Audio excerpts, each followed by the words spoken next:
How's it going, guys? Welcome back to the Black Metal Rebellion. I'm your host, Jesse Morgan.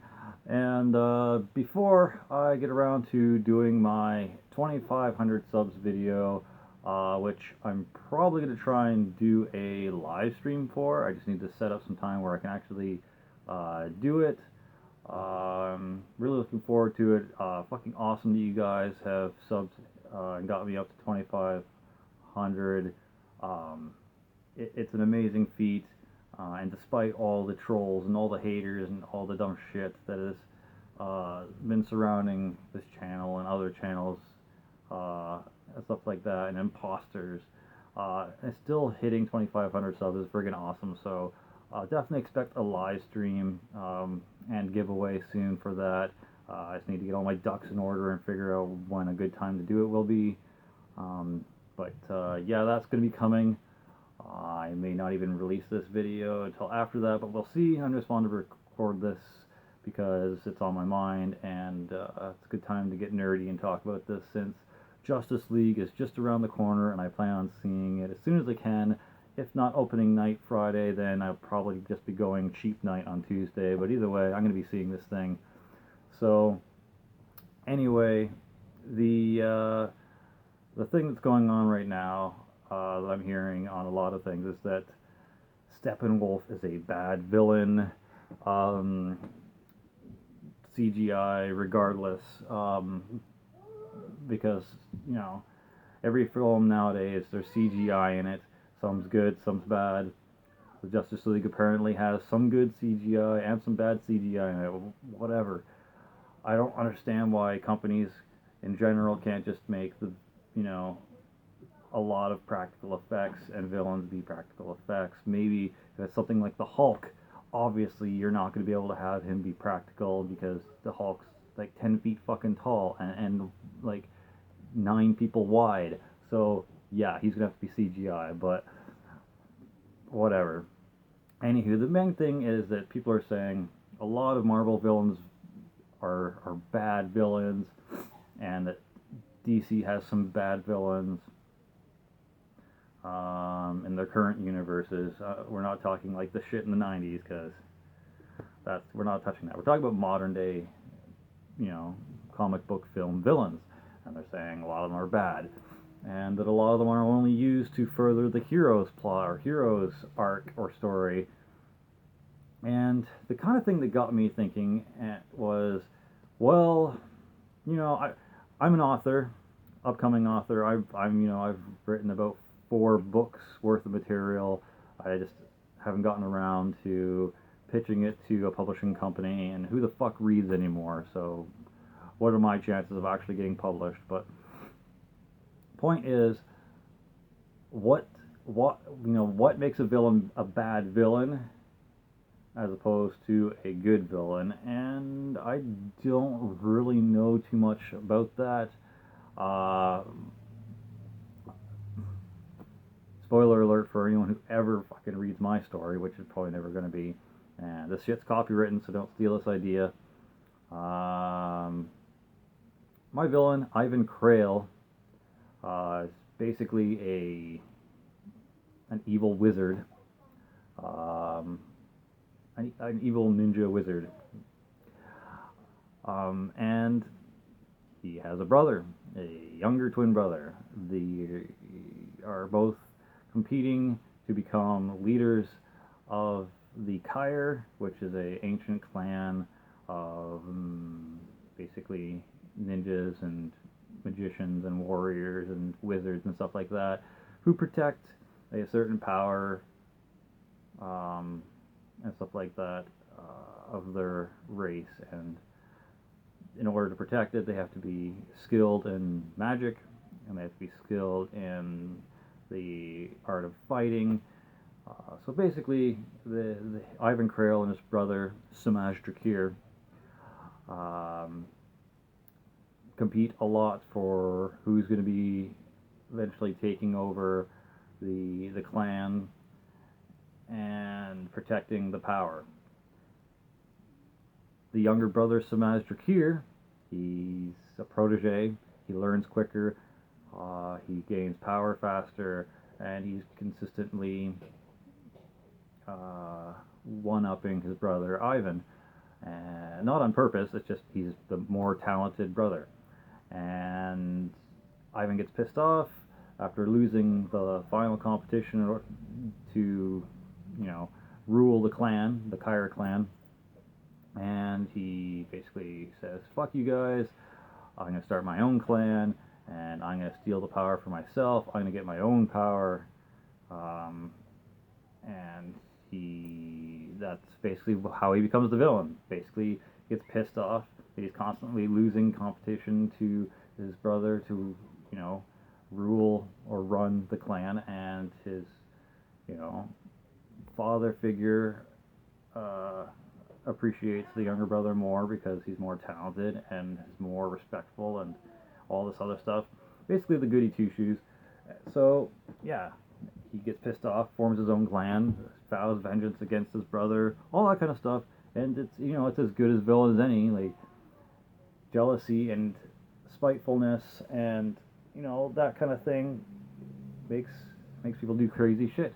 So when it comes to the DC and Marvel villains, I kind of look at them and I'm like, I really don't see the problem. Like, if you go through each villain in each film, let's start off with Marvel Cinematic Universe's first villain. I think it was Iron Man was the first film. It was either Iron Man or the Invincible Hulk, but I'm gonna go with Iron Man. Warmonger, Jebediah Stane. He basically wanted to run the company. He wanted to be the head of the company. He wanted all the power, all the money, all this stuff. And Tony Stark was the fledgling son, genius, entrepreneur, all that stuff. And Jebediah was obviously jealous of him. He wanted what he had. He wanted his money. He wanted the fortune. He wanted the company. He wanted Tony out of the way. And that's basically the main villain of Iron Man 1. Okay, cool. It works. He even made his own giant metal suit like Iron Man did, and they fought each other, and well, we all know how the end of that went. Cool. Now let's look at the villain of the first DCEU, Zod.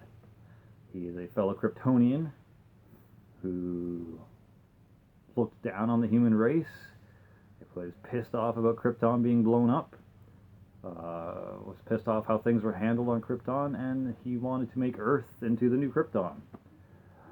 He felt betrayed by Kal-El's dad, I think, if that's the story in this one. I haven't seen Man of Steel for a while, but normally in all the cartoons and all the other things, Zod is pissed off at Kal-El's father, Jor-El, and he sees himself as the proper leader, and he sees humans as weak and they should be ruled by the superior beings. And Superman has to stop him. Like, good villain. He sees humans as unfit to rule a planet, and he doesn't feel like he should be living subservient to weaker species. Yep, good villain. Like, I really don't see where the bad villains come into play. I have not seen Justice League yet. Steppenwolf from the trailers looks like a CGI villain, he's been compared to a cutscene character from a WoW trailer or a World of Warcraft trailer. Whatever. I mean, I personally think that he could have been done with practical effects and maybe just kind of like his size exaggerated on film to make him look like taller and bigger than, humans. Whatever, that's cool. I don't see why they needed to computer generate his entire character. That's on the companies to decide, but that was what they decided to do with him, and they're saying he's a bad villain. Why is Steppenwolf a bad villain? They've got the MacGuffin of the story, the mother boxes. They have untold power. They've got technologically advanced power. They, when combined, can create some sort of super warfare machine thing that can destroy planets or something. Steppenwolf wants to get out from underneath Darkseid, so he's like, well, fuck, I'm gonna go grab these mother boxes and maybe start my own apocalypse and oppose Darkseid or make my own army. And he has to fight humans and the heroes to do it. He wants what the humans have, the mother boxes. He's coming to take them and steal them and ask people where they are and kill people who don't give him the information. The heroes come in, try to stop him from getting it, and like, I don't see what makes him a bad villain. If maybe I'm naive, maybe I'm oversimplifying. For the love of God, let me know in the comment section what I'm missing, because I really don't see it. And as an author who writes good guys and bad guys and stories and shit like that, does the villain really need some sort of huge, convoluted, like, giant backstory? No, he doesn't. Because the movie and story isn't about the villain. It's about the heroes. It's about what they have to do to prove that they're heroes and show you a good time while they're doing it. So why does the villain have to be some sort of, like, amazing, like, fleshed out, crazy character? He doesn't. They really don't. It'd be cool if there's a little bit of backstory and you figure out why the villain's so pissed off and angry and evil, and a little bit more why he wants to destroy Earth, or why he wants to rob a bank, or why he this or that. I mean, it's pretty clear to me why he wants to do it. Sometimes it's, I'm robbing a bank because they're poor and they want to be, rich and have power, or they don't have power when you're poor and impoverished. I want to destroy the world. I want my own clan because someone else has it and I feel I deserve it, and I've been unjustly, screwed out of my position or power, or at least they feel they have. So this is why they're doing evil things. Like, it really doesn't need to be this huge, revealing backstory or huge thing why the villain's being villainous. Am I an idiot? Am I missing something? I really don't think so. But let me know what your thoughts on people saying that MCU and DCEU villains are bad for. Let me know what you think a good villain would be. Let me know why they need to be more than just the conqueror or bank robber that the hero has to stop. Let me know why it needs to be more than that. Cheers. Thanks for watching. For Glory, for the Rebellion, Slimerella out.